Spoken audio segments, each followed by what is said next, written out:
우리 축구부 학생들에게 한번 물어볼까요? 이 창세기 45장 8절 우리가 한 목소리를 읽었는데 이 말씀 누가 한 말일까요? 누구의 대사일까요? 누굴까요? 누구? 요셉. 정답입니다. 예, 맞습니다. 선물을 미리 준비해뒀어야 됐는데, 죄송해요. 맞습니다. 요셉입니다. 우리 작년 성도님들은 요셉에 대해서 잘 아실 테지만, 우리 이 자리에 앉아있는 우리 친구들은, 우리 주일학교 열심히 다닌 친구들도 물론 잘 알 거예요. 그런데 요셉에 대해서 잘 모르는 친구들을 위해서 요셉의 이야기를 제가 잠시 짤막하게 약 3분에서 5분에 걸쳐 아주 빠른 속도로 요셉의 이야기를 잠깐 전해드릴 거예요. 혹시라도 여러분들을 이해가 잘 안 되시는 분들을 위해서 제가 여러 그림들을 보여줄 텐데 그 그림들은 한 사람이 그린 그림이 아니라 여러 사람이 그린 그림이기 때문에 보면서 이해하시면 편할 것 같습니다.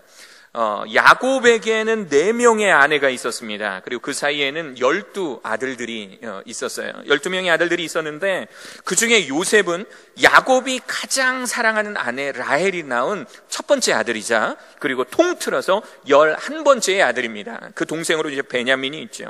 이 아버지 야곱이 요셉을 너무 사랑해서 이 야곱에게만 그에게만 특별한 채색옷을 입히기도 하고 또 이 요셉은 조금 이제 성질이 좀 좋으면 모르겠는데 어렸을 때는 좀 사춘기를 겪으면서 형들하고 좀 트러블이 있었나 봐요. 그래서 형들의 잘못을 아버지에게 고자질해서 형들의 미움을 샀던 그런 인물이기도 합니다. 또 요셉은 꿈을 잘 꾸었습니다. 그래서 꿈의 사람 요셉 또는 꿈쟁이 요셉이라고 이야기를 하는데 이 요셉이 어렸을 때 꾼 아주 꿈이 2가지가 있어요. 이 꿈이 뭐였냐면 이 곡식단이 있는데 자신의 곡식단이 가운데에 있고 형들의 곡식단이 자신의 곡식단을 향해서 절하는 꿈을 꾼 거예요. 이 꿈을 이야기하니까 형들이 너 뭐냐? 뭐 이래? 그래서 미움을 샀죠. 2번째 꿈을 꿨는데 해와 달 그리고 11개의 별이 또 자신에게 절을 하는 그런 꿈을 꾼 거예요. 그러니까 이 형들이 너희 아버지와 어머니 그리고 우리 형제들 또한 너에게 절해야만 되냐? 네가 우리의 윗사람이 될 것이냐? 라고 하면서 또 요셉을 나무랍니다. 형들의 미움을 사게 된 것이지요. 이후에 세겜이라고 하는 들판에 형들이 양을 치고 있었는데 이때 당시에는 유목민족이었어요. 그래서 양들을 치려면 여러 곳으로 돌아다니면서 양을 쳐야 되는데 그 10명의 형들이 양을 치는 바로 그곳에 아버지가 이 요셉을 보냅니다. 요셉을 보낸 이유가 여러 가지가 있겠지만 요셉이 이렇게 고자질을 잘하니까 형들이 가가지고 이상한 짓 하고 있는지 좀 보고 와라 라는 의미로 아마 보냈을 것 같아요. 어렵게 찾아간 세겜 들판에서 드디어 형들을 만나는데 이 형들을 만나기 전에 이 요셉의 형들이 요셉이 저쪽에서 걸어오는 것을 보면서 모의를 합니다. 우리 요셉을 죽여버릴까? 차라리 저 동생 그냥 죽여버리는 게 그냥 꼴사나운 꼴 안 보는 게 좋을 것 같아 라고 이야기를 합니다. 그러나 그 중에 르우벤이라고 하는 첫째 형의 어떤 도움을 받아서 요셉이 목숨만은 구지를 하지요. 그런데 문제는 이 형들이 르우벤이 잠시 자리를 빈 틈을 타서 이 요셉을 애굽으로 가는 상인들에게 팔아 넘겨버립니다. 그리고 요셉이 입고 있던 채색옷을 찢어서 그리고 그 채색옷에 양의 피를 묻히고 아버지 야곱에게는 아버지 요셉이 이 들짐승들에게 먹혀 죽었나 봅니다 하고 피 묻은 채색옷을 보여줍니다. 그리고 야곱은 정말 그 자리에서 큰 오열을 하였지요. 자, 이 애굽으로 가는 상인들에게 팔린 이 요셉은 애굽의 친위 대장 보디발의 집에 팔려갔다가 이 보디발이 이 요셉의 아주 특출함, 이 요셉이 하나님을 항상 경외하며 이 특출했던 이 모습을 보고 가정의 총무로 삼습니다. 가정의 총무로 삼으니까 요셉이 잘생겼거든요. 아마 이 자리에 앉아있는 우리 남학생들보다 만큼이나 잘생겼던 것 같습니다. 그래서 보디발의 이 아내가 요셉을 유혹합니다. 그렇게 유혹을 해요. 그 유혹하는 그 자리에서 이 요셉이 자리를 박차고 일어납니다. 그리고 그 자리에서 누명이 씌워지지요. 이 보디발의 아내가 잡은 그 옷자락이 찢어지고 나중에 보디발이 돌아왔을 때 이 아내가 이 요셉에게 누명을 씌워서 저 요셉이 나에게 못된 짓을 하려고 했습니다 라고 하는 누명을 씌워서 결국 요셉은 이 친위대장 이 감옥에 갇히게 됩니다. 인생이 거기서 끝난 줄만 알았던 요셉에게 2명의 사람들을 그 옥에서 만나게 되는데 그 사람들이 바로 술 맡은 관원장과 떡 맡은 관원장, 왕에게 드릴 떡을 만드는 사람과 술을 만드는 사람을 그 자리에서 만납니다. 그리고 2 사람이 꾼 꿈을 아주 멋지게 해석을 해줍니다. 그리고 그 꾼 꿈대로 떡 맡은 관원장은 얼마 되지 않아서 처형이 돼서 없어져 버리고요. 술 맡은 관원장은 복권이 돼서 복직이 돼서 다시 바로를 섬기는 사람이 됩니다. 그러다가 이 애굽의 왕 바로, 애굽에는 왕을 바로라고 이야기를 합니다. 애굽의 왕 바로가 꿈을 꾸었어요. 아주 요상한 꿈을 꾸었는데 꿈의 내용은 대체적으로 이런 내용이었습니다. 아주 살찐, 아주 그냥 품질 좋은 이 암소들이 풀을 먹고 있는데 갑자기 삐쩍 마른 암소들이 나타나서 그 풍성한, 그 아주 그냥 살찐 그 암소를 모두 엉 하고 잡아먹는 거예요. 소들이 잡아먹는 7마리의 이 살찐 소를 7마리의 이 황폐한 소들이 나타나서 잡아먹는 꿈을 꿉니다. 그리고 두 번째 꿈을 꾸는데 아주 토실토실한 이삭들이 이렇게 자라는데 아주 파리하고 그냥 삐쩍 말라 비틀어진 갑자기 이런 이삭들이 나타나서 풍성한 이삭들을 잡아먹는 꿈을 꾼 거예요. 이 꿈을 꾸고 바로가 그 이후로 잠을 제대로 자지도 못하고 마음에 굉장히 이 심란함을 가지고 있었죠. 그리고 사람들에게 이야기를 하며, 신하들에게 내가 꾼 꿈을 제대로 해석할 사람을 찾아와라. 이 꿈을 잘 해석할 사람을 찾아와라. 그래서 나라의 여러 이 꿈을 꿈 좀 해석한다고 하는 사람들이 찾아와서 해석을 해보았지만 그 꿈이 대체로 해석이 되지를 않는 겁니다. 그래서 그 와중에 왕의 옆에서 술 시중을 들던 술 맡은 관원장이 자신이 감옥에 있었을 때 만났던 꿈쟁이, 꿈을 잘 해석했던 바로 그 사람 요셉을 기억하고 요셉을 이 바로에게 소개를 하죠. 그래서 요셉은 바로왕 앞에 나타나서 바로왕 앞에서 이 바로가 꾼 꿈을 해석을 해줍니다. 이 꿈의 내용은, 이 꿈을 해석하면 이렇습니다.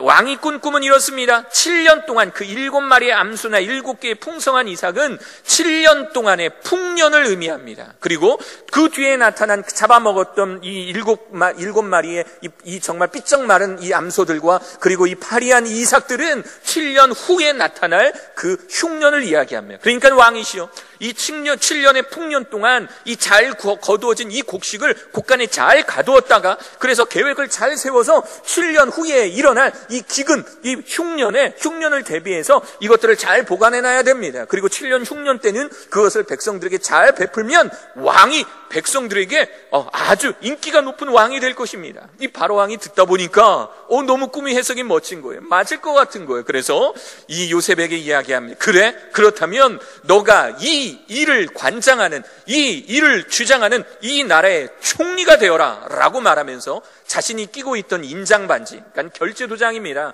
이 결제도장을 빼서 이 요셉에게 주지요. 얼마나 멋집니까? 요셉, 애굽으로 팔려왔던 노예 신분이었던 이 요셉이 이 바로왕 앞에서 총리가 되는 놀라운 일이 벌어진 것입니다. 그리고 그 말대로 7년 동안 풍년이 들었어요. 곡식을 잘 모아두었습니다. 그리고 그 7년 후에 흉년이 들었습니다. 드디어 요셉의 계획대로 이 애굽의 사람들에게 곡식을 나누어 줍니다. 이 소식을 들은 가나안 땅, 다시 말하면 요셉이 원래 살던 가나안 땅도 비슷한 시기에 흉년이 들어버린 거예요. 굶어 죽게 생겼으니까 이 아버지 야곱이 이 나머지 형들에게 너네들은 저기 애굽 땅에 가서 곡식을 좀 구해와라, 돈을 주고 좀 사와라라고 시킵니다. 그래서 10명의 형제들이 애굽 땅으로 내려오게 되죠. 이 가깝지 않은 거리입니다. 애굽 땅에 내려와서 이제 그 곡식을 사기 위해서 줄을 섰을 때 그때 순시를 돌던 요셉이 그 형제들을 보게 된 겁니다. 순시를 돌던, 순실이가 아니야. 순시 이렇게 순찰을 말하는 거야. 순찰을 순실이 얘기하고 있어요. 자, 그래서 순찰을 돌던 이 요셉이 자신의 형제들이 곡간 앞에서 줄을 서고 있는 모습을 본 겁니다. 그때 여러분들 같으면 심정이 어떨 것 같아요? 나를 애굽 땅에 팔아 넘긴 그 10명의 형제들이 지금 내 눈앞에서 줄을 서고 있는 모습을 본다면 여러분은 어떨 것 같습니까? 그래서 이 요셉은 그 형제들을 부릅니다. 그런데 형제들은 이 앞에 서 있는 사람이 자신들이 팔아넘겼던 요셉일 거라고는 꿈에도 생각을 못합니다. 그래서 이 요셉이 이 형제들에 이렇게 이야기합니다. 너희들 가나안 땅에서 온 정탐꾼, 성경은 정탐꾼이지만 우리말로 제대로 바꾸면 간첩입니다. 너희들 지금 간첩질 하려고 지금 이 자리에 오질 않았느냐? 너희들 안 되겠다. 옥에 가둡니다. 옥에 가두었다가 며칠 뒤에 이렇게 이야기를 합니다. 너희들이 내 앞에서 진실을 보여라. 진심을 보여줘라. 너희들에게 동생이 하나 있다 그랬으니 동생, 다시 말하면 이 요셉이 사랑했던 막내 동생 베냐민을 이야기하는 거예요. 너희들의 동생이 살아있다라고 하니까 그 중에 시몬 한 사람만 사람만 남겨놓고 나머지 9 형제들은 고향 땅에 돌아가서 아버지에게 말하고 그 막내 동생 베냐민까지 내게 돌아오면 너네들의 진심을 내가 믿겠다. 너네들이 간첩이 아니라는 걸 믿겠다라고 해서 한 형제만 애굽 땅에 남겨놓고 9 형제들은 고향으로 돌아갑니다. 그리고 막내 동생 베냐민을 이 아버지 야곱을 설득해서 그 어렵게 설득해서 데리고 내려옵니다. 여차 해서 이제 이 베냐민 이 12명의 형제들이 뭐 같이 밥을 먹기도 하고 어떤 이런 일련의 과정을 거치다가 이 결국에는 이 요셉이 형제들 앞에서 자신의 정체를 드러내는 장면이 나옵니다. 그것이 오늘 우리가 읽었던 이 창세기 45장의 내용입니다. 이제 줄거리 이해가 됐지요. 우리 학생들을 위해서 잠시 설명해 주었던 것입니다. 아주 주옥같지 않습니까? 아주 그냥 빠르게 그냥 내용 하나도 빠지지 않고 정말 요약 정리 잘하지 않았어요? 애들은 몰라요. 하여튼 잘했어요. 아주 그냥 잘했어요. 자, 그래서 45장에 보면 드디어 요셉이 자신의 형제들 앞에서 자신을 드러내는 장면이 나와요. 여러분들이 만약에 요셉이라면 어떻게 드러내겠습니까? 여러분들이 만약에 요셉이라면 자신을 팔아넘겨서 이런 숱한 고생을 하게 만든, 심지어는 자기를 죽이려고 달려들었던 원수 같았던 형제들이 내 눈앞에 있다면 여러분은 어떻게 할 것 같아요?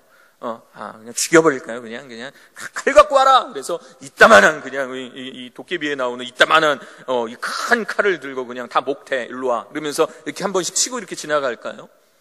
이 요셉이 형제들 앞에서 했던 대사, 이 대사는 우리가 흔히 생각하는, 흔히 상상하는 그런 피해 복수가 아니었습니다.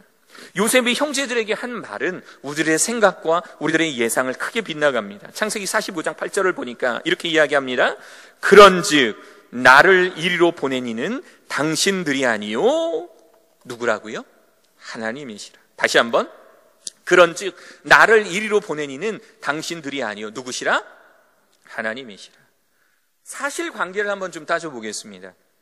사실관계. 그러니까는 사실을 한번 좀 뒤집어 볼게요. 요셉을 애굽으로 판 사람은 요셉의 형제들이 맞지요. 맞습니다. 그 세겜 광야에서 자신을 팔아넘겼던 사람은 바로 요셉의 형제들이었습니다. 그런데 요셉은 자신이 이 모진 고난 속에서 역사하시는 하나님을 인식한 것입니다.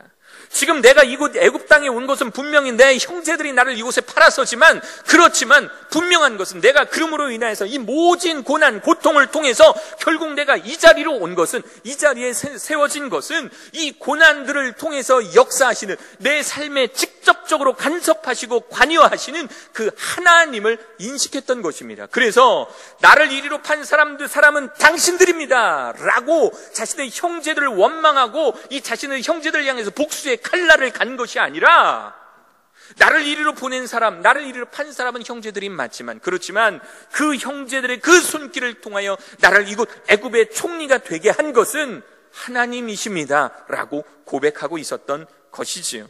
분명히 고난이 맞지만 하나님은 분명 이 고난을 통해 자신이 가야 할 그 길을 향해 인도하신다라는 것을 고백하고 있었던 것입니다. 그래서 요셉의 이야기가 전해지는 창세기 37장부터 창세기의 마지막 요셉이 죽었더라 라고 하는 장면이 나오는 창세기 50장까지 그 어디에도 요셉이 하나님을 원망했다거나 스스로의 삶을 포기했다거나 라고 하는 구절을 전혀 찾아볼 수가 없습니다.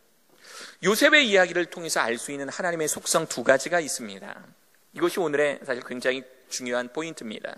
이 요셉의 이야기를 통해서 우리가 알 수 있는 하나님의 속성. 첫 번째는요, 하나님은 악한 것들을 통해서 선한 것들을 만드시는 분입니다. 우리 한번 같이 읽어볼까요? 시작! 하나님은 악한 것들을 통해 선한 것들을 만드시는 분. 분명히 요셉이 당한 고난은 아주 악한 것들입니다. 이때 당시의 나이가, 요셉이 팔려갔을 때의 나이가 17살이었어요. 17살. 우리 이 중에서 17살 한번, 올해 17살 되는 친구들 한번 손 들어볼래요? 손 높이 들어봐봐. 너네들 나이에 팔려갔단 말이야. 너네들 나이에. 너네들의 형제들이 너네들을 팔아넘겼다고 생각을 해봐. 그것도 아주 먼 나라. 이상한 아프리카 오지로 여러분들을 노예로 팔아버렸다고 생각을 한번 해보세요.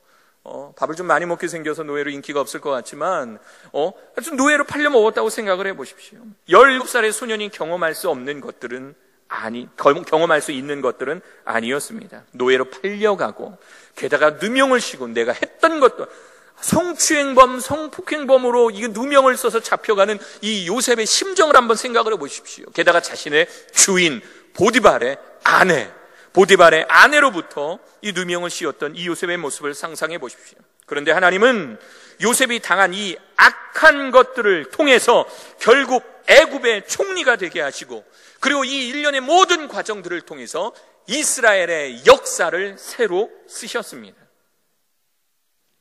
2003년에 아시는 분들은 많을 텐데 한 번 더 리바이벌 하도록 하겠습니다. 2003년에 우리 학교가 처음 세워졌죠. 그때는 우리 학교에 캠퍼스도 없었어요.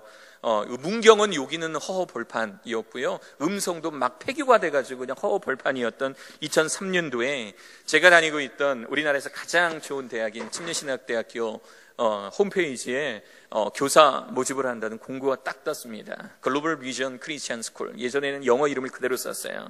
우린 지금 글로벌 선진학교라고 이름이 바뀐 것은 학교가 인가받으면서부터니까 2010년 때부터입니다.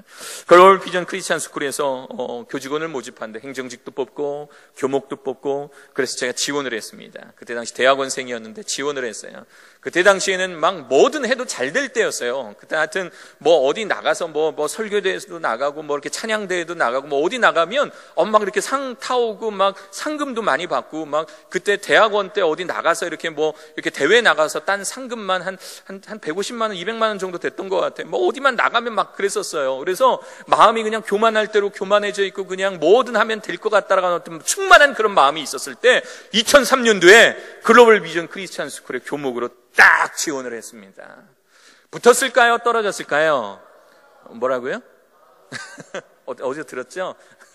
뚝 떨어진 거예요. 2003년도에. 진짜 갓 생겨난 학교, 태어난 지 만들어진 지 얼마 되지도 않은 학교, 게다가 학생 수라고 해봐야 그때가 1기 때였으니까 뭐 30명, 50명 가까스로 뭐 이래 됐던 학교. 그때 당시에 오명철이라는 학생이 있었는데 학교를 아주 그냥 말썽이란 말썽은 다 피우고 있었던 바로 그때, 그 2003년도에 그 학교가 저를 떨어뜨린 거예요. 저를. 얼마나 그냥 제가 자존감이 확 떨어졌겠습니까? 그래서 얼마나 속상했나 몰라요. 그래서 날마다 기도했어요. 하나님, 저 글로벌 선진학교 빨리 없애주십시오 라고 기도했어요. 그래서 내 기도가 이루어지는지 안 이루어지는지 진짜 한 달에 한 번씩 홈페이지에 들어와 왔던 것 같아요. 학교 없어졌나 이렇게 들어와 보면 학생 수가 늘어져 있어요. 또 없어졌나 라고 부르면 교직원도 늘어나 있어요. 또 없어졌나 하고 또 들어오면 건물이 막 생기기 시작하는 거예요. 제 생각하는 반대로 흘러가고 있는 것입니다. 그때 당시에 저는 뭐 하고 있었는지 아십니까? 대학원 들어가면서 학비를 마련을 해야 되니까, 뭐 직장은 대학원 다니면서 뭐 뚜렷한 직장을 가질 수는 없으니까 또 주간을 다니고 있었고, 그래서 야간에 가르치는 컴퓨터 학원에서 아이들을 가르쳤어요. 그때 컴퓨터 전 전혀 몰랐습니다. 자격증도 없었고, 돈은 벌어야 되니까 글로벌 선진학교에서 저를 거부하고 난 다음에 한 달, 두 달 동안 그냥 전공을 그냥 컴퓨터에 막 집중했던 것 같아요. 그래서 컴퓨터 공부해서 자격증도 따고 그러면서 컴퓨터 강사로 이제 활동을 하게 됐죠. 그리고 그 강사로 끝나고 난 다음에, 그리고 나서 글로벌 선진학교 저를 불렀느냐? 아니요. 그 위에 어디를 가냐면 청소년 선교단체가 있어요. 사단법인 청소년 선교단체가 있는데, 그 청소년 선교단체는 학생들 이제 여러 미션 스쿨들이 있잖아요. 그 학교에서 위탁 수련회를 받아서 하는 거예요. 그래서 미션 스쿨, 기독교 학교에서 우리 학생들 좀 받아주세요 라고 이렇게 요청을 하면 그 학생들을 데리고 2박 3일 수련회를 하는 그 프로그램을 진행하는 그런 선교단체입니다. 1년 365일 중에 한 150일은 그냥 그 당직이에요. 숙직이에요. 그러니까 집에도 못 들어가면서 하는. 그래서 그 안에서 보통 아이들이 한 100명에서 200명 정도 오면 그 선교단체 안에서 2박 3일 수련회 동안 아이들을 지지고 볶고 하면서 그 아이들을 영적으로 변화시키는 게 저의 임무였습니다. 그렇게 몇 년의 시간이 지난 거죠. 그리고 나서 2008년도에 우리 프리캠프 학생들은 잘 아는 뭐 기도원 가고 어떤 그런 일련의 사건들을 통해서 2008년도에 광주 글로벌 선진학교, 광주 호남 GBCS가 개교될 때, 그때 그 처음으로 GBCS라는 이름으로 입사하게 되고, 그리고 문경 캠퍼스가 2011년도에 개교가 되면서 우리 광주 캠퍼스가 이쪽으로 흡수가 되고, 저는 제가 그토록 바랬던 2003년도에는 지원했다가 떨어진 바로 그곳에 2012년도에 입사를 하게 되었습니다. 저는 가끔 생각해 봐요. 왜 하나님께서는, 아니 2012년도에 입사하게 해주실 거면 2003년도에 곧바로 입사하게 해주시면 돼주실 텐데, 왜 하나님께서는 그렇게 돌고 돌아서, 학원 강사가 너무너무 힘들어요. 아주 좀 험한 아이들을 가르쳐야 되거든요. 공고 학생들, 여상 학생들, 이런 아이들 가르쳐야 돼서, 오는 아이들보다 결석하는 아이들이 더 많은, 하여튼 그런 환경. 청소년 선교단체는 아주 체력을 바닥내는 곳입니다. 아침 6시에 일어나서 밤 12시까지 꼬박 아이들과 함께 있어야 되는 그 모진 과정을 왜 겪게 하셨을까? 왜 겪게 하셨을까? 분명히 그것이 제가 그 길을 걷고 있을 때, 다시 말하면 컴퓨터 학원 강사로 사역할 때, 그리고 청소년 선교단체에서 사역할 때, 이것은 분명히 저에게는 좋지 않은 일, 악한 경험이었습니다. 좋지 않은 그런 경험이었었어요. 너무 힘들었어요. 그런데 2012년도에 오고 나니까, 글로벌 선진학교에 오고 나니까 뒤에 일어났던 그 일들을 바라보니까, 이 컴퓨터 학원에서 이 3년의 시간 동안은 정말 힘들고 어려운 학생들이 있구나. 정말 관리하기 힘들고 어려운 학생들이 존재하는구나. 저는 모태신앙이었기 때문에 그런 학생들의 종류를 처음 봤던 거예요. 야, 정말 이렇게 힘든 아이들도 있구나. 힘든 아이도 있구나. 정말 이런 아이들을 위해서 기도해 줘야 할 필요성이 나에게 있구나 라는 걸 느꼈고요. 두 번째, 청소년 선교단체에서는요, 야, 내가 2박 3일 동안 이렇게 열심히 기도하고 아이들을 위해 헌신하니까 아이들이 변화가 되는구나. 내가 이런 말씀을 전하니까, 내가 이런 행정을 하니까 아이들이 이렇게 변하고 있구나 라는 사실을 그 기간들을 통해서 깨달을 수가 있었습니다. 그 기간들, 우리에게 일어나는 악한 기간들을 통해서 하나님께서는 선한 역사를 만들어 가시는 것입니다. 요셉에게 일어났던 일들, 많은 일들이 분명히 악한 일이었습니다. 그 중에 어쩌면 보디발의 아내가 유혹했던 것, 그것은 정말 요셉의 인생에 있어서는 정말 가슴을 치고 억울해할 만한 그런 일이었겠지요. 그런데 이 보디발의 아내가 이 요셉을 유혹할 때 요셉이 보디발의 이 아내에게 했던 말이 있어요. 저는 성경적으로는 39장 9절입니다. 창세기 39장 9절에 보면 이 보디발의 아내에게 요셉이 했던 이 말을 통해서 요셉이 이 악한 상황 가운데서도 성공할 수밖에 없는 이유가 분명히 있구나. 이 요셉이 자신이 겪고 있는 이 악한 시기 가운데서도 분명히 하나님의 사람으로서 쓰임받게 되는 그 이유가 있구나 라는 것을 창세기 39장 9절을 통해서 알 수가 있습니다. 자, 보디발의 아내가 이 요셉을 꼬실 때, 그때 이 요셉이 보디발의 아내에게 이렇게 이야기합니다. 이 집에는 나보다 큰 이가 없으며 주인이 아무것도 내게 금하지 아니하였어도 금한 것은 당신뿐이니 당신은 그의 아내임이라. 그런즉 내가 어찌 이 큰 악을 행하여 내 주인에게 죄를 지으리까? 이렇게 말하지 않았어요. 내 주인 보디발에게 죄를 지으리까? 이렇게 이야기하지 않았습니다. 요셉은 뭐라고 이야기를 하냐면, 내가 이 악한 일을 행하여 하나님께 죄를 지으리까? 이렇게 이야기하고 있어요. 이 요셉은 사람을 두려워하거나 사람을 경외한 것이 아닙니다. 이 요셉이 두려워하였던 것은 사람이 아니라 바로 하나님이었던 거예요. 하나님이 내 옆에 늘 함께 계시고, 하나님께서 내 옆에 늘 나를 지키시는 분이시기 때문에 내가 어려움 중에서도 함께 하실 뿐만 아니라 내가 죄를 짓는 그 가운데서도 하나님은 함께 계심으로, 내가 어찌 내 옆에 지금 하나님이 계신데 내가 어찌 죄를 짓습니까? 내 옆에 하나님이 계신데 내가 어찌 도둑질을 할 수 있습니까? 내 옆에 하나님이 계신데 내가 어찌 남의 친구들의 물건을 훔치거나, 내 옆에 하나님이 계신데 내가 어찌 친구들에게 욕을 하거나, 내 하나님이 내 옆에 계신데 내가 어찌 음란 동영상을 볼 수 있겠습니까? 라고 하는 것이 요셉의 고백인 것입니다. 하나님은 악한 것들을 통해서 분명 선한 것들을 만드시는 분이십니다. 믿으십니까? 아멘. 두 번째가 마지막입니다. 두 번째, 하나님은 우연을 통해서 필연을 만드시는 분입니다. 우리 함께 읽어보겠습니다. 시작. 하나님은 우연을 통해 필연을 만드시는 분. 왜 하필? 여러분 살다가 그런 생각 안 드세요? 왜 하필 내 룸메이트는 이런 애들일까? 룸메이트를 보면 때론 한숨이 나오죠, 그렇죠? 이렇게 예쁘고 옆방에는 정말 좋고 매너 좋은 애들이 많은데 왜 하필 내 룸메이트는 이런 녀석들일까? 보면 다른 선배들, 후배들 보면 다 좋은 동기들이 많은데 왜 하필 내 동기들은 이런 애들일까? 프리캠프에 같이 들어온 친구들은 왜 이런 애들일까? 그런 생각 들 때가 많이 있지 않습니까? 왜 하필 애굽으로 가는 상인들에게 팔려갔을까? 왜 하필이면 많은 사람들이 있는데 친위 제장 보디발의 집에 보디발에게 잡혀갔을까? 그 집에 노예로 팔려갔을까? 옥에 갇혀 있을 때 왜 하필이면 그 많은 그 감옥 옥 중에서 왜 하필이면 같은 방에 떡 맡은 관원장과 술 맡은 관원장을 만나게 되었을까? 후에 와서 모든 것을 되돌아보면 바로의 신임을 얻어서 총리로 만들어 가시려는 절대자 하나님의 기획, 멋진 계획을 엿볼 수가 있습니다.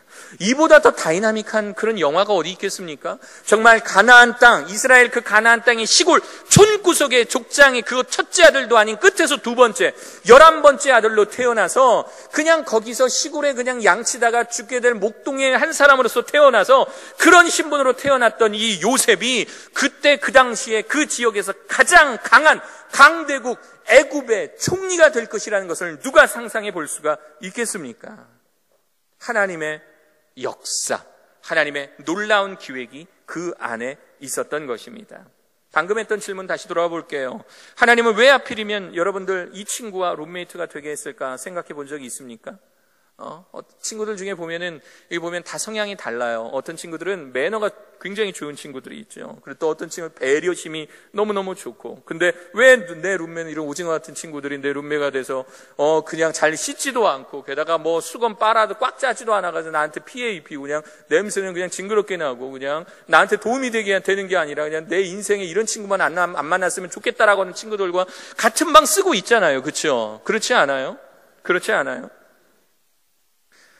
여러분 기억하십시오. 하나님께서는요, 여러분들 옆에 있는 여러분들의 친구들 대충 아무렇게나 이렇게 막 섞어서 애따 너네들은 같은 방 이렇게 하나님께서 해주시지 않으셨다라고 하는 겁니다. 우리 축구부들 잘 들어요. 나는 그 많은 축구팀에는 정말 좋고 공 잘 차는 친구들이 있어서 정말 막 우승도 하고 막 여러 경기에서 이기는데 왜 나는 이런 학교에 들어와서 이런 친구들, 이런 선수들, 동료들을 만나서 왜 우리 학교는 자주 이기지도 못할까? 여러분 기억하세요. 하나님께서 여러분들을 포기하지 않으셨다면, 하나님께서 여러분들을 정말 사랑하고 계시다면, 그렇다면 이 자리에 와서 여러분들의 친구들을 만나고 여러분들의 동료들을 만난 것은, 이것은 순전히 하나님의 인도하심을 믿는 우리 사랑하는 여러분 되시길 간절히 축원합니다. 아멘입니까? 바로 그 친구들을 바로 이 순간 이때 만나야 하는 여러분들의 인생의 필연, 여러분들의 인생의 필수 조건이 있었기 때문에 하나님께서는 여러분들과 여러분들의 친구들을, 그리고 저와 우리들 사랑하는 선생님들을 이 자리에서 만나게 해주신 것입니다. 나는 왜 하필 이런 직장 동료들을 만났을지 라고 생각해 본 적이 혹시 있으십니까? 이 또한 우연일까요?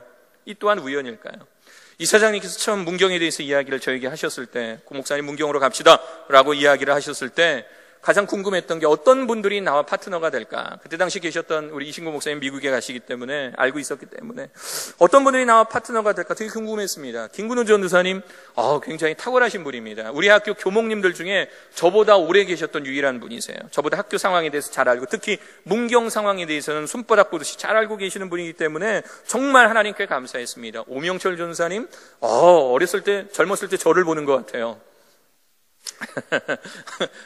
아주 찬양도 잘하시고, 아주 그냥 키도 크시고, 우리 교목씨 제일 크시잖아요. 찬양 너무너무 잘하시고, 예전에 제가 섬겼던 우리 교목실장님이 저를 보면서, 찬양에 은혜 받았습니다. 저는 그게 저에게 그냥 의뢰껏 그냥 하시는 말씀인 줄 알았어요. 근데 제가 그 위치에 서보니까, 전도사님이 찬양 인도하신 그 모습을 통해서 얼마나 은혜 많이 받는지를 모르겠습니다. 가장 궁금했던 사람이 스티븐 문 전도사님이에요. 스티븐 전도사님 어떤 사람일까?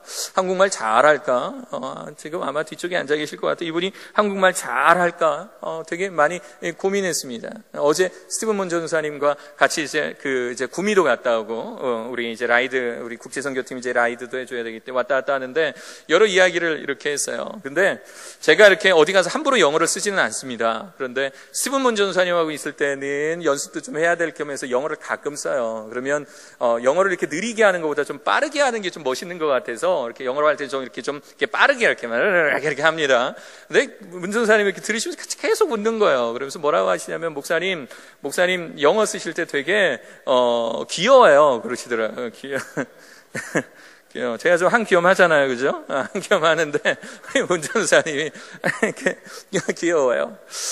문 전사님이 어제, 사실은 말씀드린 이런 말 좀 이렇게 하세요. 또 이런 예화하면 전도사님들이 저한테 아무 말이나 못할 것 같은데, 이런 이야기를 합니다.